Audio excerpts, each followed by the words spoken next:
So the next principle is straight ahead and post to post.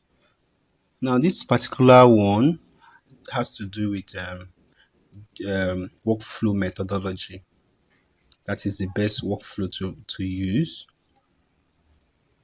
Now, the principle state that it is best for whatever action, well, it is best for whatever action, try to break your action down into key. For instance, we have this person coming to pick up this chalk on the floor to write.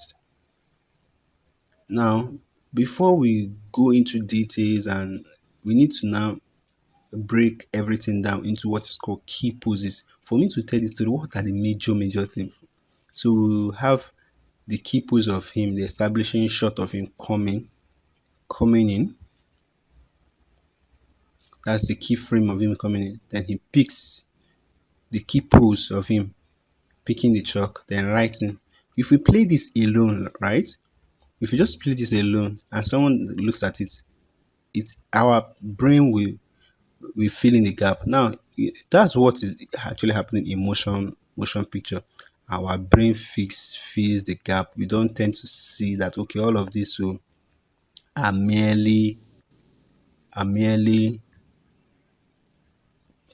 still images. Rather, our brain pieces all of that and put it and play it as one continuously. So even if this is just the okay, we have him coming, the next thing is speaking this, and the next thing is writing. Our brain will fill in the gap. We will understand what is happening. So those are the key poses. Now this method is better than you just trying to draw straight, because once you do that, once you start drawing straight, you may lose focus. You may now lose focus of what at the end of the day, what how the this thing will look like, we end up looking. Then once our key poses are done, then we'll now go. You see the what is called the breakdown pose in red here. We now go back to add those ones, what are called the details, to add them. So for instance now, I want this character, this ball character to jump, right? I don't just go and start. Rather, I focus on I find the first frame, the third frame, the fifth frame, and the eighth frame. I have it slouch. I key that pose. I have it come back up. I key that pose like stretch. So this is squash and stretch happening here. I have it stretch. Then it takes off. Then later I'll now go back and start adding all of these other ones.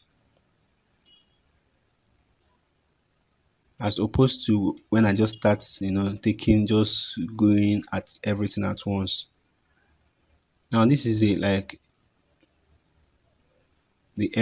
possible error that one might run into when it starts just doing straight ahead. You started, the character was big here, then the next thing you've lost some details. Though this is just exaggerated, very much exaggerated, but that scores the point that you might lose some details with the character at the end of the day, and that might not be too late for you to catch up, for you to now go back to. However, straight ahead are very good. They are the best method to use we are doing whenever we are doing like particles, explosion, water splash, and all of that.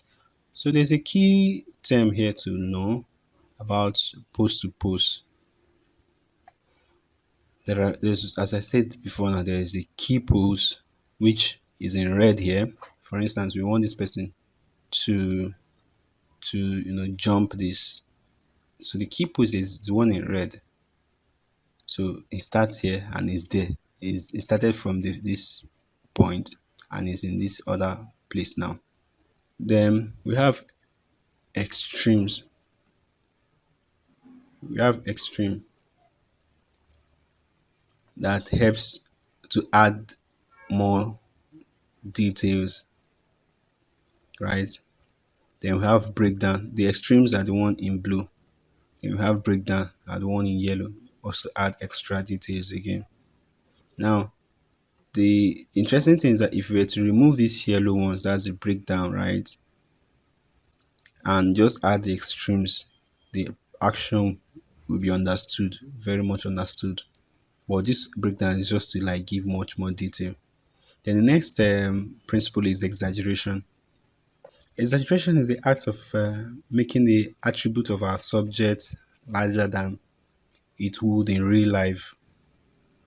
We always want to try to push both our poses and our timing as far as we can to emphasize the attitude, the emotion, the weight, the force, also the forces influencing the figure, so that they become very clear to the viewer that this is what is happening. Right. So for instance, we have this guy hitting another person with pan you can without the exaggeration in the one on the left, right? It sends the message across, right? Okay, it hits the distance. But with exaggeration, you can see the force of impact. You can see the anticipation frame here being built up, right? Being taken to the extreme. Also, when he hits it, right? The guy also responding. You can see he went down like he shouted. You can even hear with that exact because of proper execution of exaggeration. You can as if it's as if you can hear the him shouting here, screaming here that someone has just killed him. So that's what exaggeration is taking. So you find here. So though you find some level of absurdity in that terms of cartoon to like score this point. For instance, you find this the cat now being this disfigured here, the head, because we wanted to exaggerate that the head now is like it's screaming its head out, right? So the head is now taken to the extreme here. The next principle is called the solid drawing. Solid drawing is giving our character a strong sense of weight and then balance, a strong sense of dimension. In character design, we take note of food that occurs as a result of character weight and being three-dimensional. But when we are working with rigged puppets, that's with our character now, we talk about when we are in a 3D space now. We, with this, we're talking about solid pose. For instance, we're talking about clear silhouettes, how to position your during the course of animation, how to position your character that this thing is clear. The action that is carrying is also clear. So for instance, you find this character. Is that before you can see okay with this particular image here now, okay, this is like a monster looking human figure, right? And that is it. Though it sends the message across, but there's some level of depth that this character is missing. Is missing in this character, as opposed to when we now have other extra, just little, all these little details that now gives it some sense of volume. That is, you can see in the arm now, there is some overlapping happening. There's some fold happening here. So you can see. So with that, it gives some level of so. But in our emotion graphics that has character, right? This is a typical case of motion graphics, right, with character. So you can see the principle of solid drawing happening here.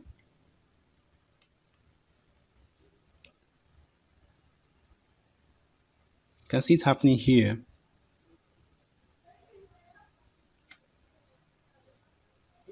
For instance, see this lady, okay, let me take it to this place.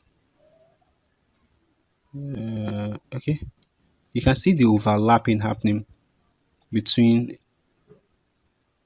It's clear there is a shade, there is a shadow being cast here, that gives us the sense of depth. Okay, see also this person collecting hammer. The second leg wasn't just taken through the first leg there and left to just be blue alone. Rather, they made sure that there's a shadow cast both down here and just a little bit here. And you can see it in the arm area. So all of this, and yes, there's one happening here.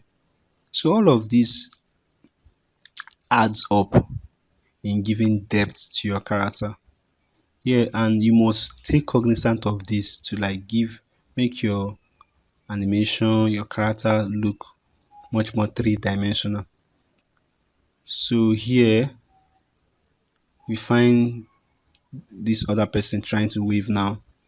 You see there is a shade happening on his leg here to like make it pop. Imagine if he's not there, he will just look very flat. He will look very, very, very flat. So we find here too.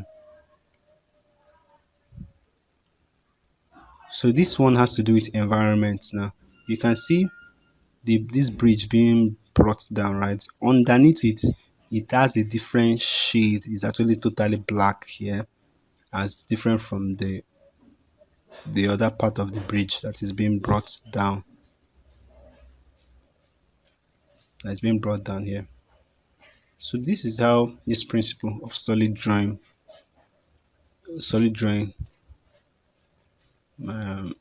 is achieved. Yes, this is how it's achieved. Okay, this is another example too. We find this lady now being inside this water. When the leg are close to each other, right? We now have a line going through to like demarcate, okay, that this leg is different from this, to like give the leg form, to like gives the leg, okay, the leg is it has form as opposed to just being flat.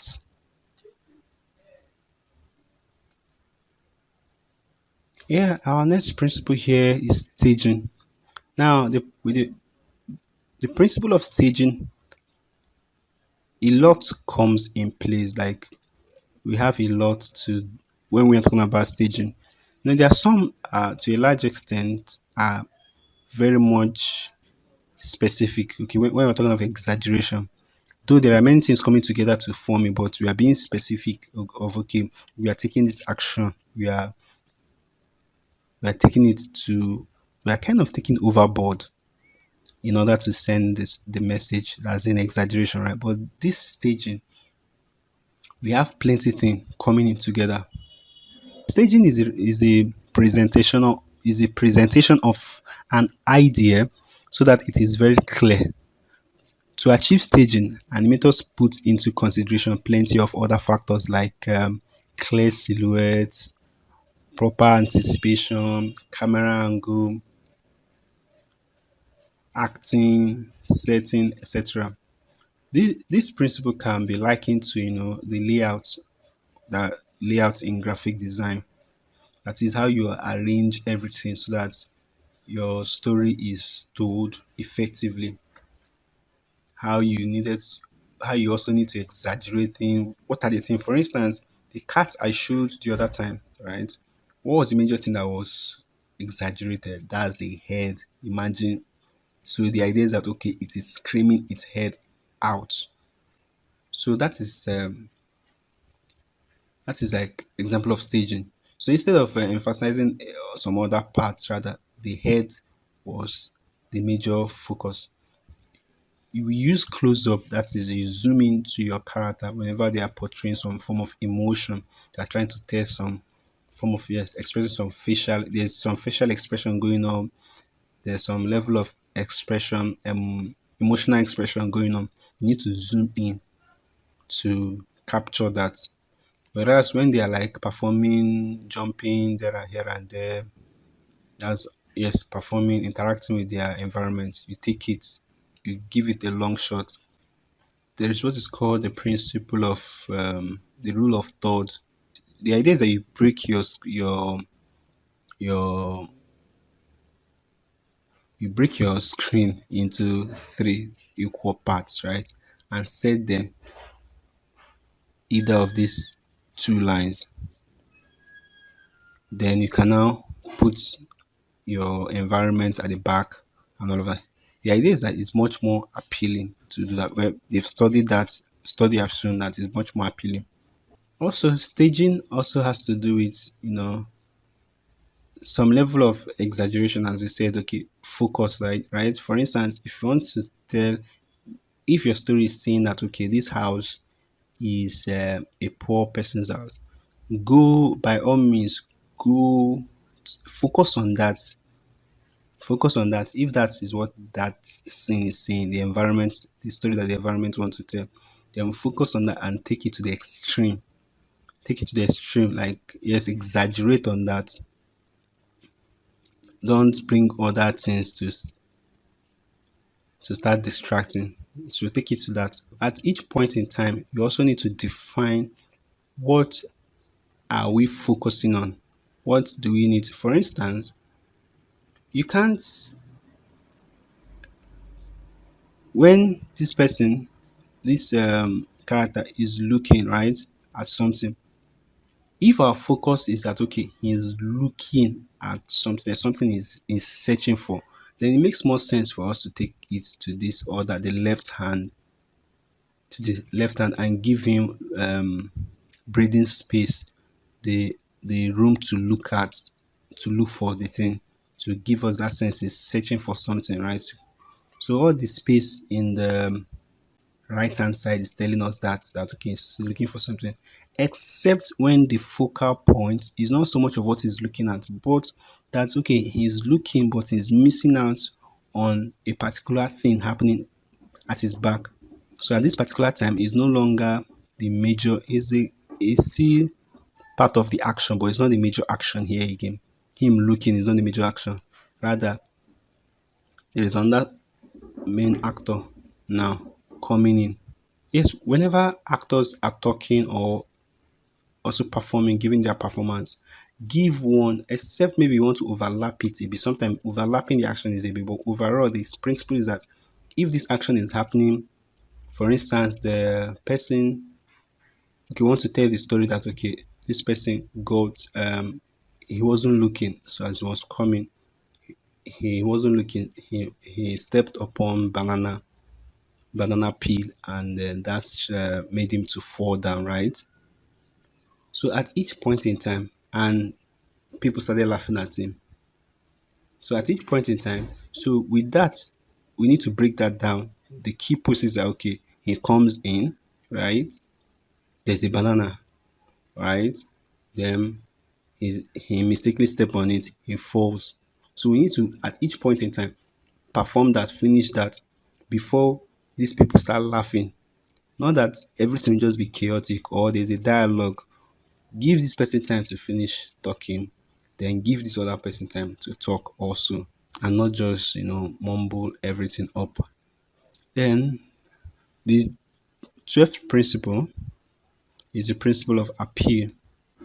Appeal is the inherent charm or charisma in the animation. That's in the animation, in that's the overall animation, or that also has to do with posing, and that also has to do with character design. This doesn't mean cute anyway. It doesn't mean cute. It means because you can have villain, you can have monsters that have the appeal. The idea in appeal is that how much at the end of the day, because appeal has to do with when we now add all these principles together, how successful are we in sending the message across? How successful is now the performance? How successful is now the animation in who? Both in character design, in making the character solid, both in the acting. Okay, when we needed to exaggerate things, do we exaggerate? The idea is okay, after seeing watching the animation, is the animation memorable? For instance, I have this villain here. I maybe I will always remember this character. I always remember this character. This the witch from Sleeping Beauty, I believe. The idea is that this character is very strong. You can imagine the design and everything, and yeah, the acting also, the animation brings to mind. Okay, another one is the Tom and Jerry, right? So you can see Jerry here being shocked. Like most of our parents and even me will forever remember Tom and Jerry. Why? Because they had this appeal. They were successful in both their action. Okay, take a case study here now. He was being surprised. So you can imagine how successfully this action was achieved. Him being shocked that they went to there's an overboard here. There is exaggeration happening here. And its eye popped out. I don't. I can only imagine what is happening here. So these are other characters that, like, for me, stand the test of time. So also for your character and animation, because before we start talking about animation, animating the characters, first off, we need to focus on the design first off, because no matter how, if the character is poorly designed, no matter how you try to animate, right, to a large extent, it the animation is already carrying an inherent flaw in terms of design. So the key thing to look at is that you need to, for instance, you need to, each of your character need to have a unique feel. Need to have a unique feel. For instance, you have this macho person here, as different from this other big guy, as different from this smaller one, as different from the diva looking female character. So appeal has to do with, okay, how does your character first off stand out before you're not talking of the animation? How does the animation stand out? And all of this has to do with putting all these principles that we've spoken together. So see you guys in the next class when we start, putting all of this theory, all this principle into use in animating.